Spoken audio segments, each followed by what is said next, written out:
कृषि कानूनों के विरोध में संयुक्त किसान मोर्चा ने हाथों में काले झंडे लेकर सरकार के खिलाफ किया धरना प्रदर्शन। केंद्र और प्रदेश की भाजपा सरकार को बताया पूंजीपतियों की सरकार। नेहरू पार्क से जिला सचिवालय तक हाथों में काले झंडे लेकर किया प्रदर्शन। कृषि कानूनों के विरोध में संयुक्त किसान मोर्चा ने रेवाड़ी में नेहरू पार्क से लेकर जिला सचिवालय तक हाथों में काले झंडे लेकर सरकार के खिलाफ नारेबाजी कर प्रदर्शन किया। किसान नेताओं ने केंद्र और प्रदेश की भाजपा सरकार को पूंजीपतियों की सरकार बताते हुए कहा कि आज किसान विरोधी भाजपा के कारण किसान पिछले 9 महीनों से सड़कों पर होने के कारण पूरी तरह बर्बाद हो चुका है, लेकिन अड़ियल रुख वाली सरकार को किसानों के दर्द से कुछ लेना देना नहीं। लेकिन अन्नदाता भी तब तक सड़कों पर सरकार के खिलाफ यूं ही धरने प्रदर्शन करेगा जब तक तीनों कृषि कानून वापस नहीं हो जाते।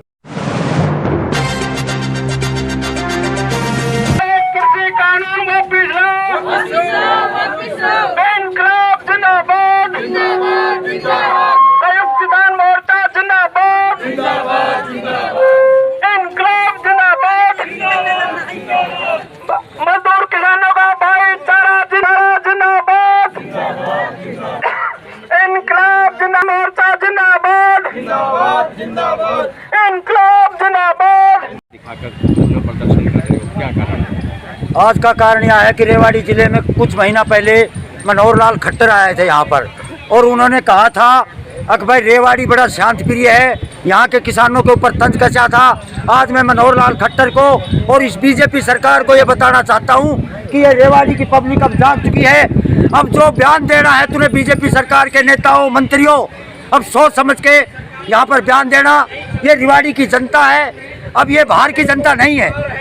तो इसलिए आज बीजेपी सरकार को दिखाने के लिए आज ये संयुक्त मोर्चा के आह्वान पर हमारे वरिष्ठ नेता कामरेड राजेंद्र सिंह ने कुछ दिन पहले मेरे पास फ़ोन किया कि संयुक्त मोर्चा की मीटिंग बुलाओ। हमने संयुक्त मोर्चा की मीटिंग बुलाई, इसलिए रेवाड़ी जनता की आई है। यहाँ पर हम जुलूस के रूप में और प्रशासन को चेतावनी देंगे कि ये रेवाड़ी की जनता अब जाग चुकी है। आज ये पूरे प्रकरण पर क्या कहना चाहेंगे जो धरना प्रदर्शन चल रहा है? जय हिंद, जय जवान, जय किसान। ये रेवाड़ी की तरफ से संयुक्त किसान मोर्चे को एक समर्थन समझिए। जिस प्रकार से जो अफवाहें फैलाई जाती है कि दक्षिणी हरियाणा में इस तरह का कोई आंदोलन नहीं, तो आप देख सकते हैं दक्षिणी हरियाणा के किसान भी कि संयुक्त किसान मोर्चे के साथ में, और एक ये धिक्कार रैली निकाली जाएगी, सचिवालय तक जाएगी। मतलब सरकार को धिक्कार देने का यही है कि 9 महीने से किसान बैठे हैं लेकिन सरकार ने कोई सुनवाई नहीं की, तो तीनों कानून वापस कराने के लिए ये रैली निकाली जा रही है। बैठे हैं धरने पर, तो आज क्या रणनीति बनाई आपने? देखिए, किसान इनकी कुटिलता और काले कारनामों के खिलाफ अपना अस्तित्व बचाने के लिए पिछले 9 महीने से विभिन्न बोर्डों पे है, और वो इनकी गैर जिम्मेदारान हरकत के कारण से है। देश का किसान देश की राजधानी दिल्ली में जाना चाह रहा था, उनको विभिन्न मोर्चों पे रोका गया है, उनको बदनाम करने का प्रयास किया गया है। अब से पहले 600 से ज़्यादा किसानों की शहादत हो चुकी है।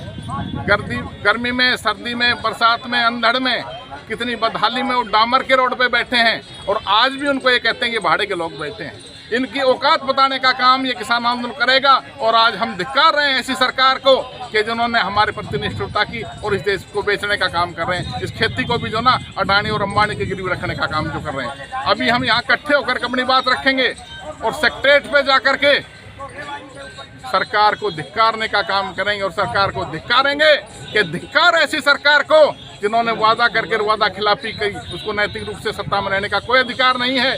आज वो सत्ता में है, उसको हम पूर्ण रूप से धिक्कारेंगे कि उनकी सारी हालात जो है उनके कारण से है। आज देश में जो हाहाकार है, चाहे वो मजदूर भाइयों के उसमें है, चाहे वो कर्मचारी भाइयों के उसमें है, चाहे वो इस देश के संसाधनों को बेचने का है, चाहे छोटे व्यापारी हैं, आम आदमी में किस तरह हाहाकार है। आम आदमी अपनी आजीविका के चक्कर में जो ना जिनके यहाँ चला आजाद हो रहा है, और ये चाहते हैं कि देश को पे उन पूंजीपतियों को बैठा करके उनकी रहनुमाई में जिंदा रहें, उनकी कृपा पे जिंदा रहे देश, और उनके सहारे इनकी सत्ता बरकरार रहे। लेकिन ऐसा संभव नहीं है। जब वो सत्ता पे बिठाना जानते हैं तो उससे उतारना भी हम जानते हैं। अभी देखना, ये किसान आंदोलन कई चीज़ों की जन व्यवस्था का बदलाव करेगा, और निश्चित रूप से इस किसान आंदोलन से तमाम देश के वर्गों को तमाम सभी वर्गों को इस देश को बहुत बड़ी उम्मीद है, क्योंकि इस देश की रेल को भी बचानी है, इस देश के बैंकों को भी बचाना है, इस देश की LIC भी बचानी है, इस देश के BSNL भी बचाना है। इस देश का सारा वो ढांचा जो पिछले 70 साल में खड़ा किया, उस देश को जो ना बचाने का काम ये किसान आंदोलन करेगा। आप देख रहे हो कि बैंक कर्मचारी 10 लाख 2 दिन बेचारे हड़ताल करके रह लिए। रेल के 12 लाख कर्मचारी कुछ बोल नहीं पा रहे कि उनको डर है, उनके ऊपर जो ना तलवार लटक रही है। किस तरह इस देश में अघोषित इमरजेंसी है कि इनके खिलाफ आपके जो मीडिया साथी भी बोलते हैं, उनके कितनी यातनाएं झेलनी पड़ती है। और एक तरफ वो गोदी मीडिया है जो ये मैटर बना करके देते हैं, जो विषय वो चलाते हैं पूर्ण रूप से गुमराह करने का काम मीडिया के द्वारा किया है। लेकिन इसमें सारे में शुभ संकेत है कि आप जैसे जिंदादिली लोग जो इस मीडिया में अपनी सकारात्मक भूमिका निभा रहे हैं, ये भी इस देश की आज़ादी में एक जो ना सकारात्मक प्रयास रहेगा और आप सबका योगदान रहेगा।